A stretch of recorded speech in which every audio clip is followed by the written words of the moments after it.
Veronika Dobjasova, atleta professjonali ta' 21 sena mir-Repubblika Ċeka li tipprattika l-isport tal-badminton, għażlet lil Malta biex tkompli bit-taħriġ sportiv tagħha hekk kif pajjiżha bħalissa jinsab f'lockdown totali minħabba l-imxija u kawżat hekk ma setax tipprattika dan l-isport. Fil-kumpless sportiv ta' Kirkop it-tfajla Ċeka li hija meqjusa bħala waħda mill-aqwa atleti fit-tim tagħha qalet li f'Malta sabet sitwazzjoni kajmana fl-isport baqa' dej b'konformità mar restrizzjonijiet tal-imxija. In the Czech Republic we are in lockdown. We can't train at all.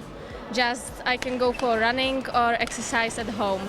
But here we can try, so it's nice. That's why I came here. Bit-bissima u ton ta' sodisfazzjon, l-atleta żagħżugħa qalet li Malta impressjonata wisq u tixtieq tibqa' fi gżieritna. Yeah, it's fine. I think it's okay. We had to in the Czech Republic. We had to train in the mask last 2 months, I think.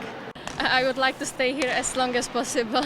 Dal-istazzjon tkellem ukoll mal-President ta' Badminton Malta Wayne Grech li saħaq kif anke atleti barranin qed iħarsu lejn Malta bħala l-post ideali fejn wieħed jista' jipprattika l-isport. L-aħjar ħaġa restrizzjonijiet li hawn Malta huma li huma bilanċjati. Bażikament Diċembru li għadda kellna coach internazzjonali li blajna ta' Sport Malta ġibni hawn Malta biex iħarreġ il-plejers tagħna tal-akkademja.